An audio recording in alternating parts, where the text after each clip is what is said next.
Аэрофлота Аэрофлотским желаем вам всего доброго. Будем рады новой встрече с вами. До свидания. Благодарю за внимание. Ladies and gentlemen, welcome to Moscow. I'd like to just landed at Unity, Terminal 2. Arriving at She's Cross, 6 September. Please take the security paper to the front of the terminal door. Thank you for your choosing tourism flight operated by Aeroflot and the Lot Air Companies. On behalf of Aeroflot and the SkyTeam Alliance worldwide, I wish you a very nice day in Moscow. We look forward to serving you again. Thank you. Goodbye. We're back in the USSR. You don't know how lucky you are, boys. Back in the USS, back in the USS, back in the USSR, as the poem goes. It's next series of Huliganov's Russia. Those of you who watched last year's series will be glad to see Huliganov back in Russia now, making a new series of Huliganov's Russia. Here I am in the lovely Aeroflot plane, just landed in Moscow airport, Sheremetyevo 2.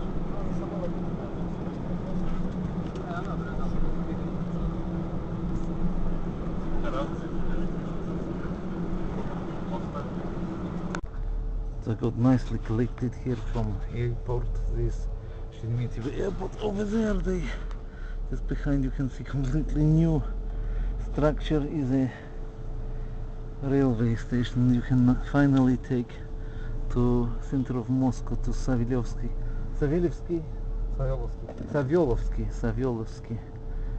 Vokzal. You can take the train now. This is your typical Moscow car, nice big saloon. Preferred color is black, looks important.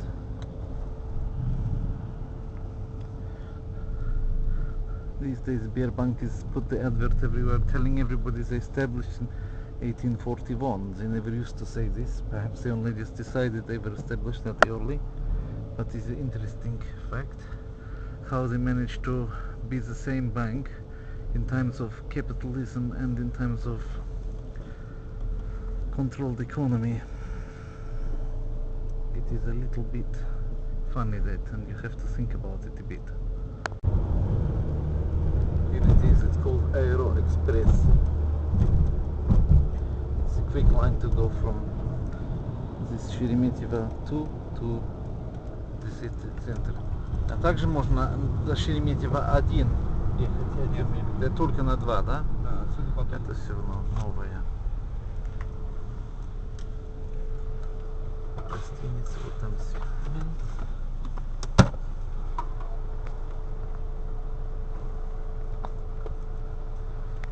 So it's all completely new, this building. It was not there before. Before it was only forest there. And building site. За ваш добрый ласковый совет по поводу заезда.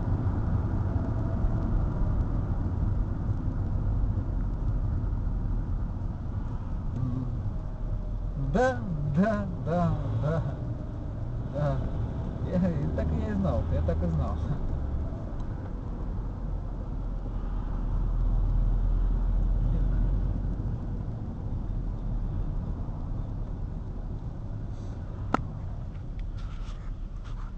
The IKEA logo exists in both Latin and Cyrillic versions, and the only difference is on the I.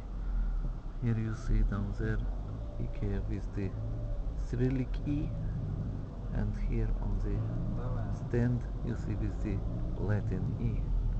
In the distance you see the new buildings, luxury flats, but very close together, built here in Khimki 2. So these are older, similar block together, but already looking a little bit older than those multicolored ones over there.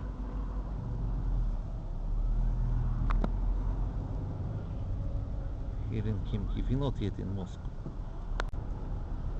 On this side of the road is this old Khimki.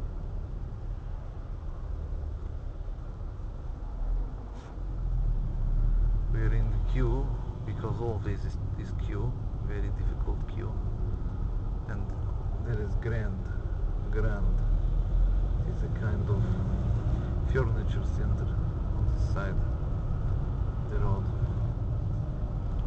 Behind the Grand is coming to MCAD, which is the Московская кольцевая автодорога, the ring road around Moscow.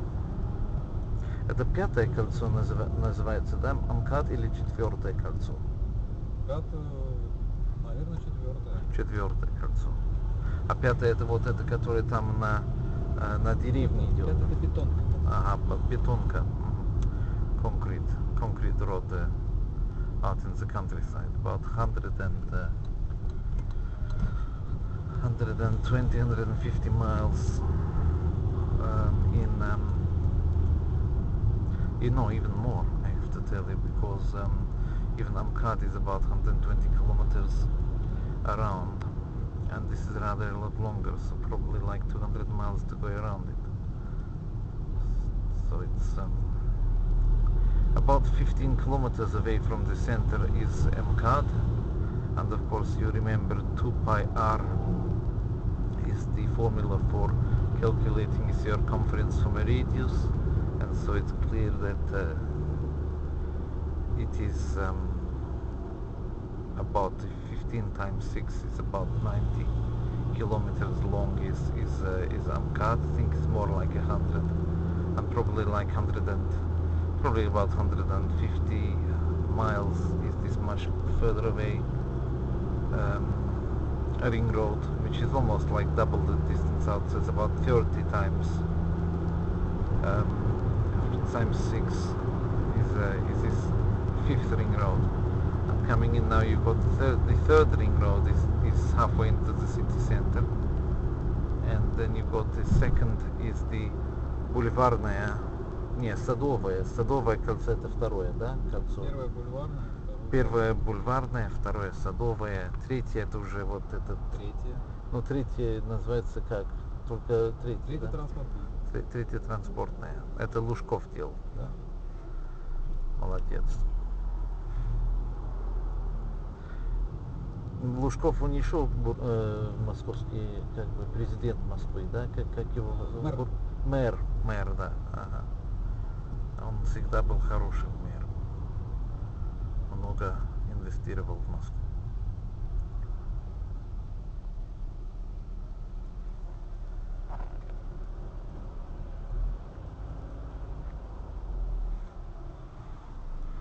Так что это МКАД, это более или менее там идет, да?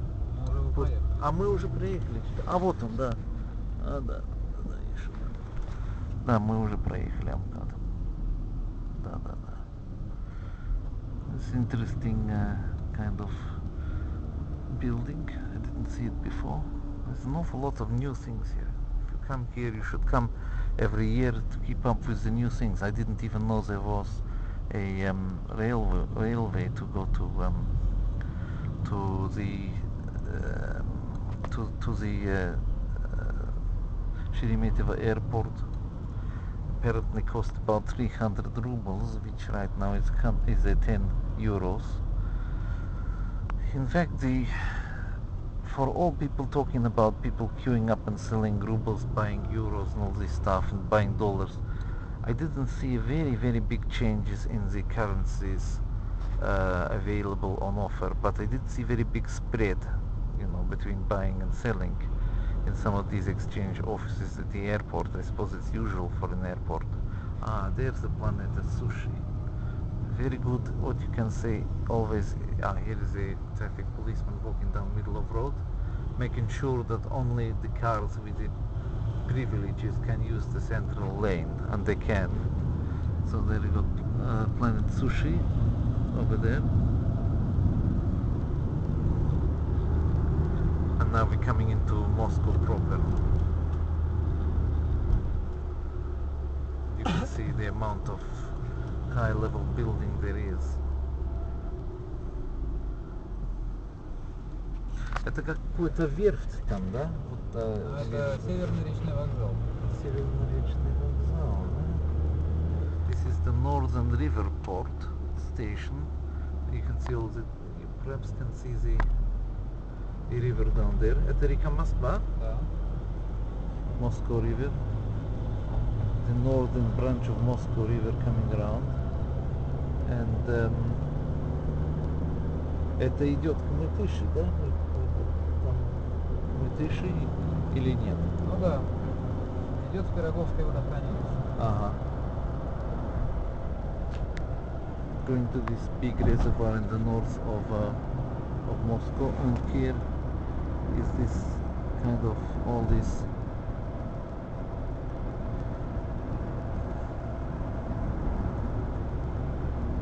это далеко отсюда Серебряный Бор? Нет. Недалеко. We are not too far from this beach. Серебряный Бор is a beach on the Moskva river, where people can relax and enjoy their summer days. Серебряный Бор с той стороны получается. Ага, Берег. ага, там, да? Понятно. Anybody watch the series Russian language and people will see that a lot of filming was done in Serebryny Bor. I lived in Moscow, but I could never find how to get to this place. So I think it's probably became a little bit less fashionable. There you see the river port, the river stations, cranes for packing onto the Moscow River. Obviously the river still used a lot for barges and everything like this. In the olden days, of course, Russia was colonized using mainly these huge rivers systems that they have. Using them, the Vikings got down as far as Kiev and took a hold on early Russia, importing certain ideas from themselves and also taking from them ideas. And it was along these major rivers, the Volga and what have you, the Dniester, the Dnieper. These rivers were the major transport routes before road transport was very well established. So of course most cities, is no surprise, you will find them on a river. Rivers are not necessary for cities that much these days, for modern cities, although you never can tell whether we will need them again more if there is crisis over the fuels, and it may need to go back to an older style of transport. In which case, if you are in a city which is not over a river, you might really wonder whether, you know, whether that doesn't reduce the options for future development of your city. We are now nicely driving in at great rate. Once we get past Mkat, you can see the traffic loosened up quite a bit, and now we're making good progress into the center of Moscow.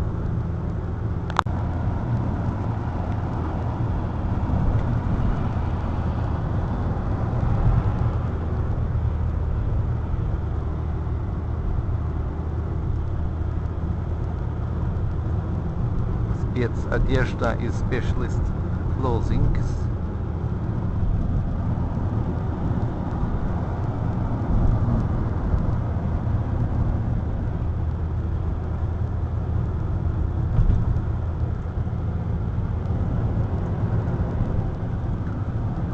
Nice to see still a lot of green here in this part.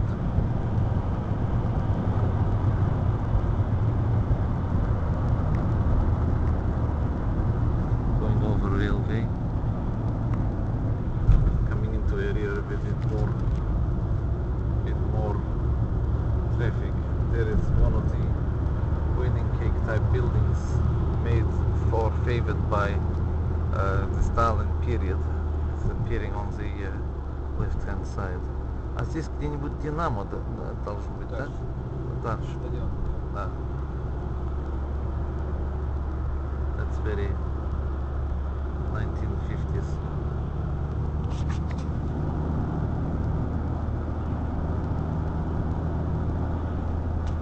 I think it's architecture which stands very well test of time. You have to hand it where credit is due.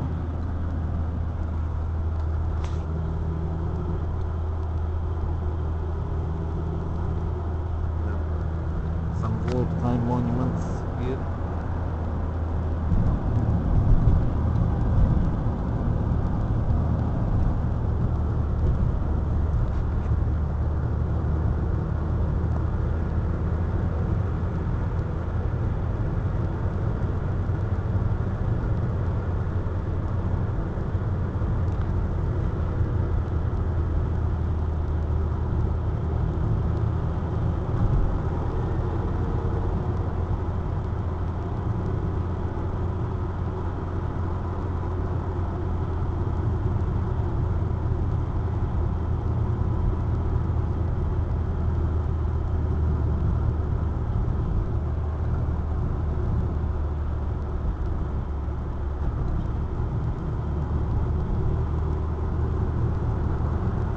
point about driving in Moscow.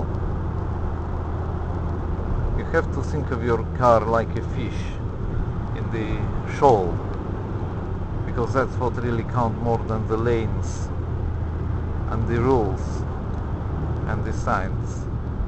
What is important is where the other cars are around your car, and to move it in a fluid way in the shoal, so you don't hit anybody else and don't make any unexpected moves, but basically drive in a fluid way.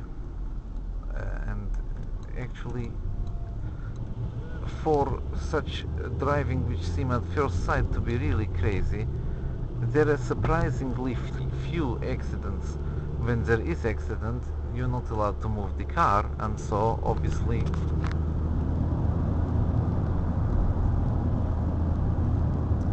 it can create a lot of hassles and problems. One time I have to tell you the story about when I created the accident in Moscow and what the upshot of it all was, because it's quite an amusing story, and one day I will tell it to you. It was certainly quite harrowing at the time. It was the day my daughter, my second daughter, Tatiana, was born here in Moscow, and I came out very early from the hospital when she was born, early in the morning, not very fit to drive, and I crashed into an ambulance. And the rest I tell you some other time.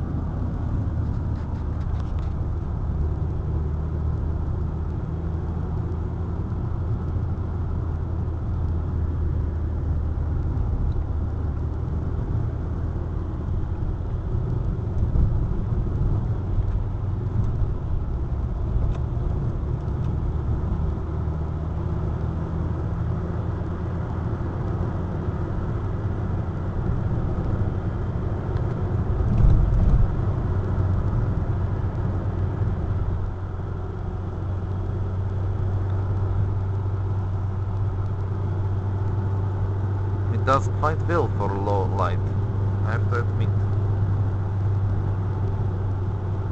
It looks certainly on the screen now like it's lighter than it is around.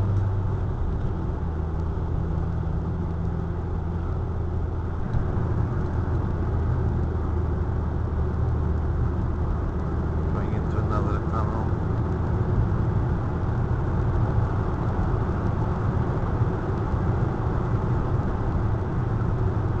Pretty fluid, I have to say.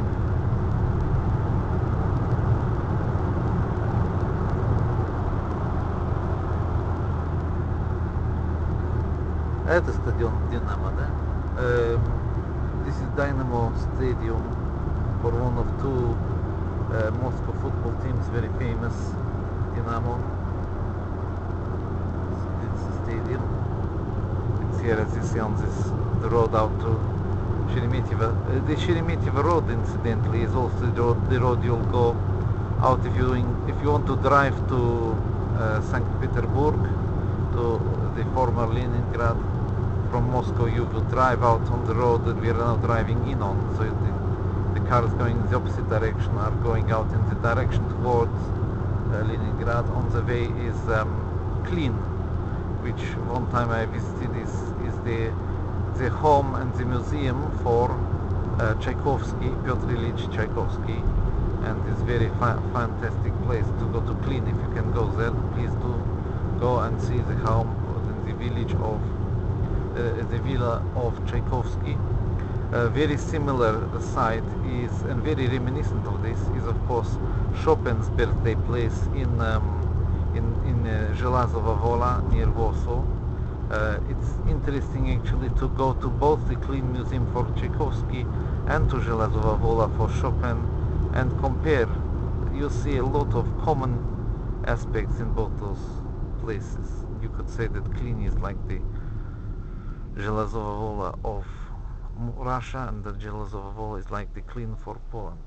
So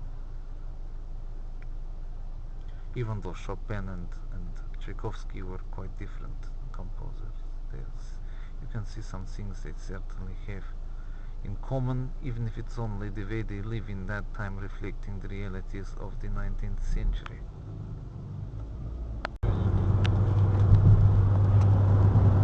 This is the coming up to Belaruski Vokzal behind here. You will see in a second this green station, quite pretty.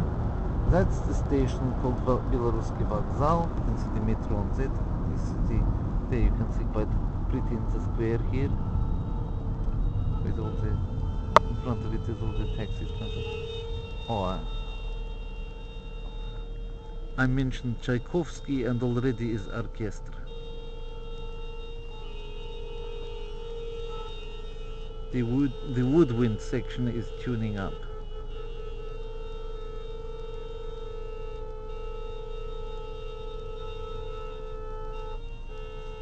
That's a brilliant A. I think I'm bang on 440 megahertz. They will not get any better than that. Okay, so old Bach and his wohltempertes Klavier would be very proud. Anyway, that's the square of the Belaruski Vokzal, and now we're really coming to the center. You could call from that point on, this is really getting to the central area. Not far from here is the third ring. I think that's correct to say. I think we already had third ring. Yes, the third ring was back there because this is inside of third ring. Coming up now, in fact, to the second ring, the Sadove Koltso, and you just saw somebody kind of trying to hold the traffic like it was a taxi. This is common in Moscow. People will try to just put their hand out and get into any car. It doesn't have to be a taxi, because not that many real taxis still, and they're working on it, but still you see not many of these cars that are official taxis like the one I'm in. Official taxis tend to work for corporate clients like the one I'm saying. Концертный зал Tchaikovsky's. Talk about Tchaikovsky. Here is Tchaikovsky's concert hall, another wedding cake in the background, and that это Садовое кольцо было, да? That was the garden ring, Садовое кольцо. Now we are inside of Садовое кольцо. Тверская, улица Тверская называется, да? And we are coming down towards the really center part of Utka, да, китайская утка, Chinese restaurant called the Duck, Peking Duck. Now we got chemists here. You will notice the chemist shop is part of a bigger chain belonging to I believe it's on the stock exchange. 36.6. You don't see it's 36 and a little hard and 6. It doesn't show too well up on this because cameras and neons are giving too much light, you know, because I got the background light. But anyway, it's a chemist chain called 36.6, referring of course to the temperature of the healthy human body. I'm not sure whether I share this healthy temperature a lot of the time, but I think I have too low temperature ambient for my body, and that's why I don't burn so much and take a lot of work to burn my food off, because I'm not